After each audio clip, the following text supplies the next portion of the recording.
Vous écoutez RGB, votre journal d'information locale, Théo Guiton. Bonsoir à toutes et à tous. Dans l'actualité du mercredi 3 septembre, un lieu qui fait le pari de l'entraide et de la solidarité. On part à la découverte du Maillon à Cergy dans un instant. Le festival de baroque de Pontoise est de retour pour une année anniversaire. Pascal Bertin, son directeur artistique, est notre invité. Le retour de votre chronique cinéma du mercredi bien sûr. Et puis côté météo, de la pluie et des averses orageuses toute la journée de demain. Comptez 18 dans la matinée, 20 dans l'après-midi.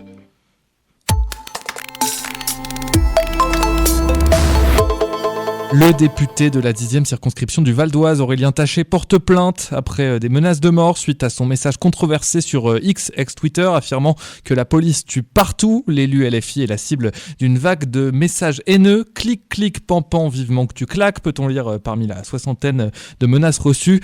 Ces intimidations surviennent après que le préfet Philippe Cour a déposé plainte contre le député pour injure et diffamation le 19 août dernier. Selon Aurélien Taché, cette action en justice aurait légitimé les menaces à son encontre. Dans le Val d'Oise, la bataille autour du projet immobilier des promenades d'Argenteuil n'est pas terminée. Après l'abandon du programme par le maire Georges Motteron en juillet 2024, le promoteur Fimico réclame désormais plus de 7 millions d'euros d'indemnité à la ville. Le groupe estime avoir subi un préjudice global de près de 29 millions d'euros. La municipalité décline toute responsabilité. Elle rappelle que l'arrêt du projet répondait aux nombreux recours déposés par des associations locales. Elle assure que les dépenses engagées par le promoteur relevé de son seul choix. L'affaire sera examinée le 4 décembre prochain par le tribunal judiciaire de Pontoise. Samedi, vous le savez, c'est la journée des associations. À Cergy, on en a parlé hier et l'occasion de découvrir le Maillon, un lieu qui fait le pari de l'entraide et de la solidarité. Plus qu'une simple ressourcerie, c'est un espace citoyen où écologie rime avec partage et inclusion, Julie Rosetto. Dans le grand local du Maillon, les pleurs d'enfants se mêlent aux voix des parents. Et les bénévoles, toujours présent, accueille chacun avec bienveillance. Alors, le Maillon a plusieurs activités. La première, l'aide alimentaire. Donc, elle reçoit les bénéfices des personnes habitant Cergy et envoyées par des assistantes sociales ou des associations humanitaires. Voilà. Et donc, elle les reçoit. Elle ne reçoit que les personnes demeurant à Cergy, pas domiciliées, dormant. En 2024, l'épicerie sociale a soutenu en moyenne plus de 500 familles par semaine. Les denrées alimentaires arrivent ici par plusieurs canaux. Alors, la nourriture est récupérée de trois façons différentes. L'achat, grâce aux subventions que nous avons, ou l'argent que nous récupérons de nos espaces de solidarité, des espaces de vente. Une autre chose sont les dons des grandes surfaces qui nous donnent des produits à date limite. Aussi la banque alimentaire et les collectes que nous faisons 2 fois par an aux portes des grandes surfaces. Le Maillon fonctionne aussi comme un chantier d'insertion, un espace où l'on recrée du lien social et où chacun retrouve une place. Et il y a aussi un jardin. Alors, les espaces de vente, meubles, objets ménagers, vêtements, librairies, jouets, tout ça sont tenus aussi en partie avec l'aide de jeunes en insertion. Et donc, il y a aussi un jardin dans lequel le Maillon emploie aussi de nombreux jeunes en insertion. Ce sont les expériences partagées et les rencontres humaines qui donnent aux bénévoles la force de continuer avec toujours de l'espoir. Moi, j'habite Cergy, donc je rencontre des personnes, si vous voulez, dans la rue, au marché, pas au marché, je ne vais pas, mais au Trois Fontaines, etc.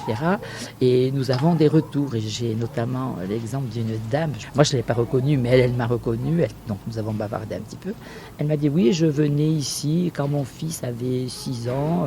Le Maillon nous a beaucoup aidés. Et vous savez, de voir qu'il y avait des bénévoles qui venaient là pour nous aider, eh ben moi, ça m'a stimulée et je me suis dit, mais tu peux pas rester comme ça sans rien faire, bouge-toi un peu, remue. Voilà une conséquence qu'on n'aurait pas imaginée. Le fait de voir tous ces bénévoles à leur service a stimulé cette personne à bouger et à faire le maximum pour se sortir de cette situation précaire dans laquelle elle était. Grâce à des collectes comme celle de mai dernier, le Maillon récupère 6,5 tonnes de denrées en quelques jours. Et pour que l'élan continue, chacun peut y contribuer. La prochaine fois que vous les croisez dans une grande surface, un simple don peut faire la différence. Et pour les rencontrer, rendez-vous au 69 rue de Vauréal à Cergy. Le festival baroque revient et pour l'occasion, nous recevons Pascal Bertin, son directeur artistique. Il nous parle de la place du baroque aujourd'hui et ce qui rend cette édition anniversaire unique. Un entretien enregistré par Julie Rossetto. Bonjour Pascal Bertin. C'est bientôt le retour du festival baroque de Pontoise. Pour ceux qui ne connaissent pas, c'est quoi ce festival et qu'est-ce qui fait sa particularité ? Alors c'est un festival qui parle d'art baroque, mais les arts baroques, vous allez voir que c'est extrêmement large.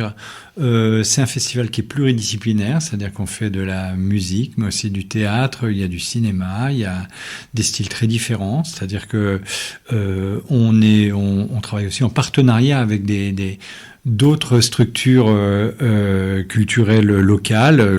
On programme du baroque. Alors le baroque, qu'est-ce que c'est ? On va dire que en termes de période, c'est entre 1600 et 1750, mais c'est aussi un terme qui étymologiquement veut dire quelque chose de beaucoup plus large. Ça veut dire irrégulier, singulier, étonnant, bizarre. Vous avez dit du coup que vous étiez en collaboration avec d'autres structures.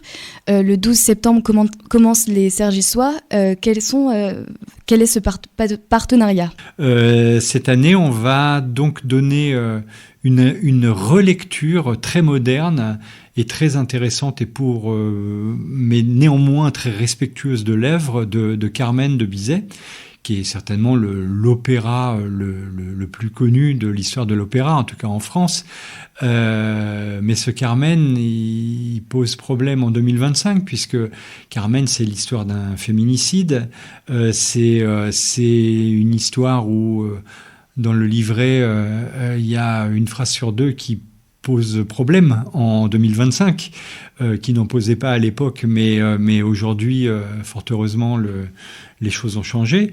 Et donc, en fait, c'est une relecture par une metteuse en scène formidable qui s'appelle Jeanne Deshoubeaux, une relecture de Carmen au regard de la question des violences faites aux femmes. Donc, Carmen, c'est un classique. Il y a un autre classique dans votre répertoire, c'est les 4 saisons de Vivaldi.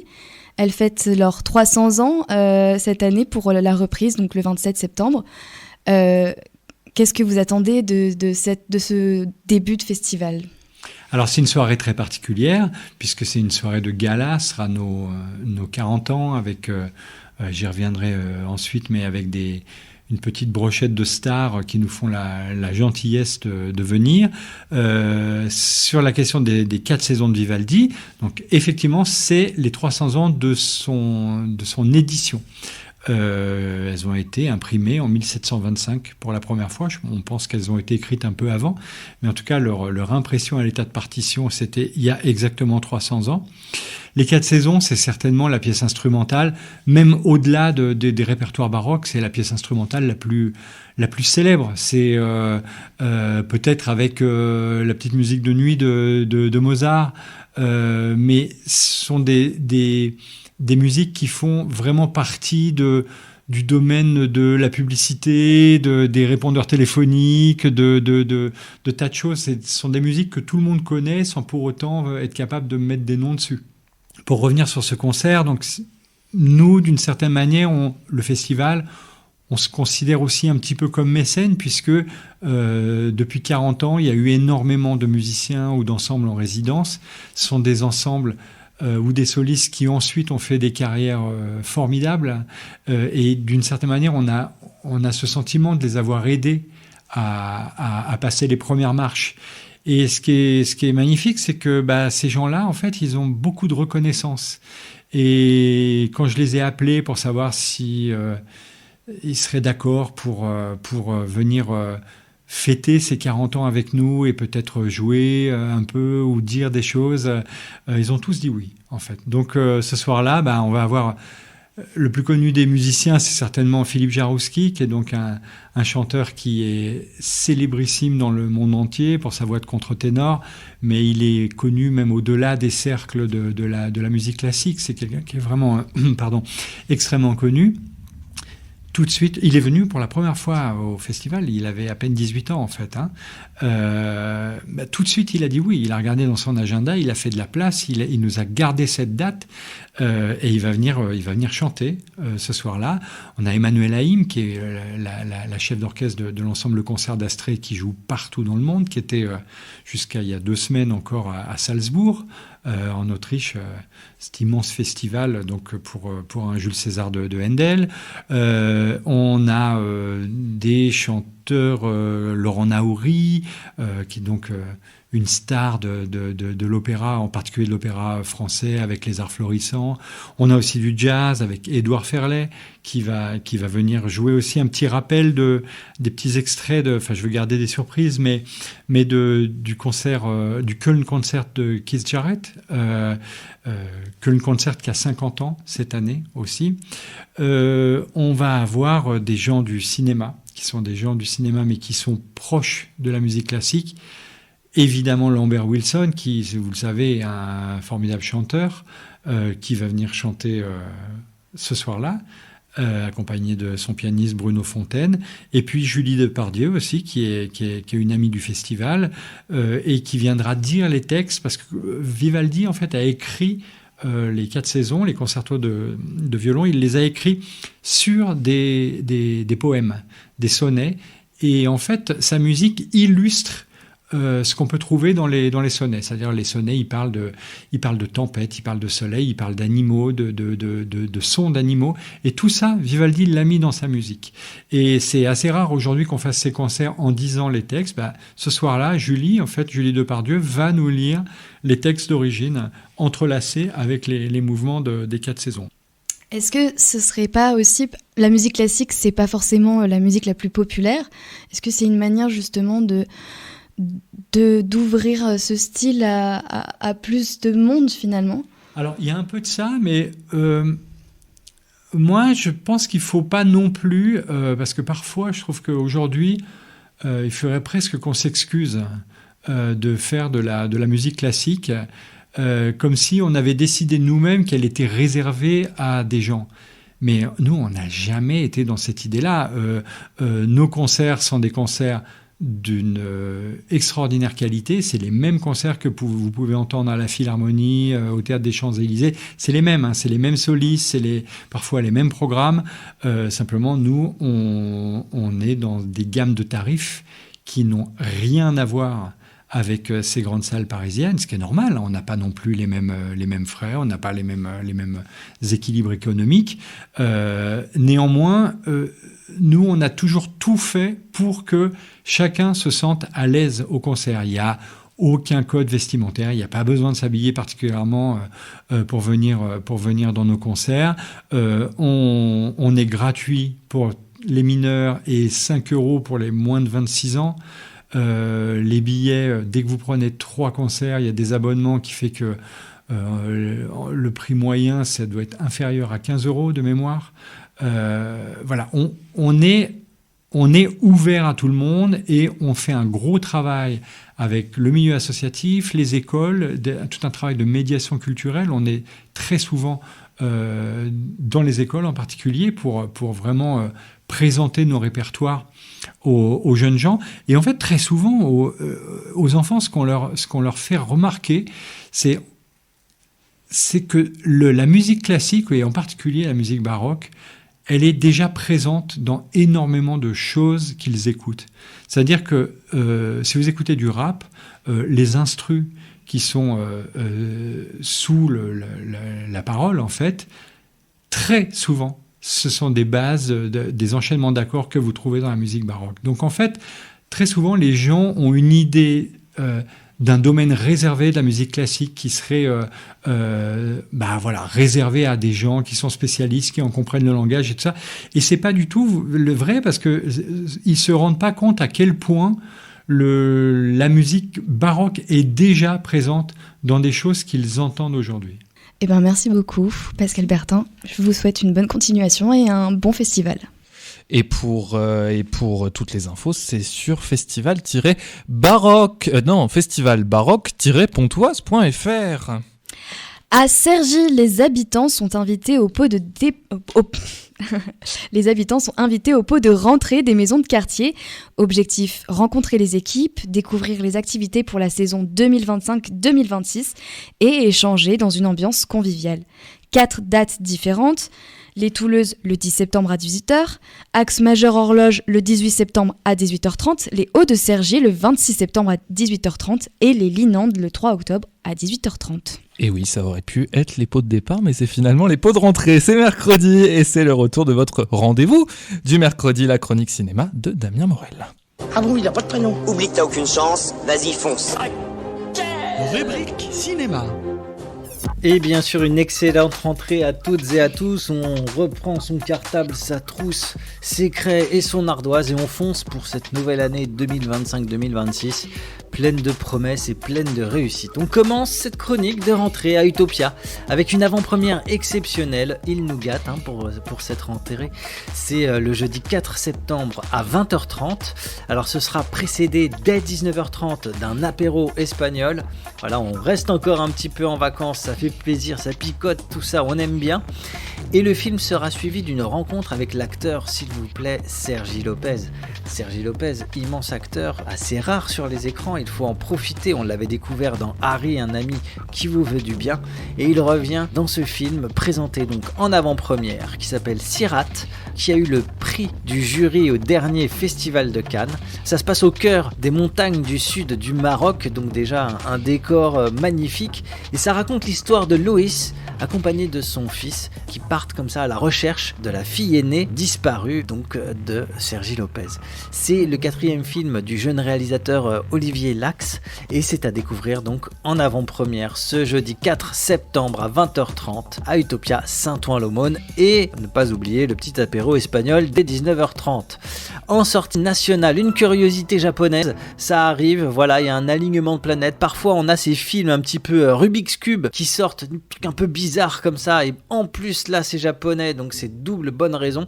Le film c'est Exit 8, sortie 8 de Genki Kawamura. Alors c'est un film bizarre, voilà, comme on les affectionne. Je sais pas si les plus anciens d'entre vous se souviennent d'un film qui s'appelait Cube, qui était une sorte de film à énigme comme ça. Là ça parle d'un homme qui se retrouve piégé dans un couloir de métro et qui cherche désespérément la sortie numéro 8, mais pour la trouver il doit traquer les anomalies. Alors s'il voit une anomalie, il doit faire demi-tour. S'il ne voit pas d'anomalie, il continue. Et s'il se trompe, eh bien, il revient au point de départ. Voilà, un film casse-tête à découvrir. Ça s'appelle Exit 8 et ça sort cette semaine sur nos écrans au niveau national. Enfin, la rentrée des vendredis de l'horreur au cinéma Pâté Conflant. Voilà, une petite dose d'horreur comme ça pour se préparer pour Halloween. Parce que ok, l'été est fini, les vacances sont finies. Mais maintenant les gars, il va falloir préparer Halloween. Et puis il va aussi quand même falloir commencer à penser à Noël.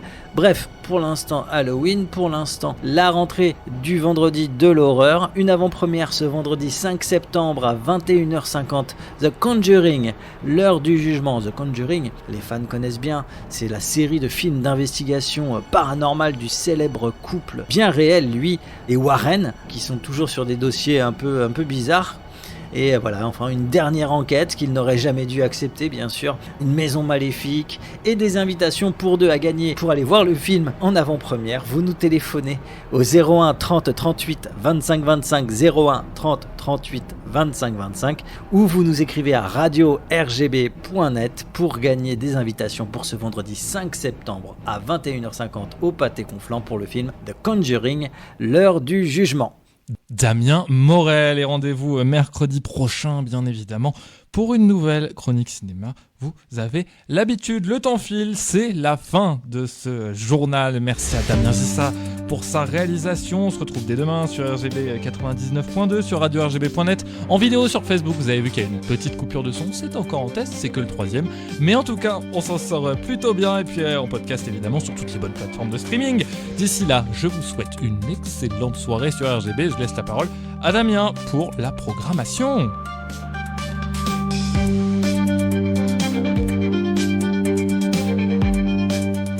Merci Théo et côté programmation à 19h, retrouvez Parole d'ado, regard de pro, proposé par le CIJ 95, une émission sur le défi de la parentalité à l'ère du numérique. suivi à 20h par votre dose mensuelle de ciné, j'ai nommé Cinécure, avec Laurent, Alexandre et toutes leurs chroniqueuses-chroniqueurs. Enfin, à 22h, vous aurez rendez-vous avec Paradoxal System autour de Madoker. L'équipe des Paradoxes se posera la question des paradoxes, justement des vacances qui se terminent. Bonne soirée à l'écoute de RGB, que ce soit sur le 99.2 ou sur radio-rgb.net en streaming et les applications pour mobile, les radios associatives et Radio Player.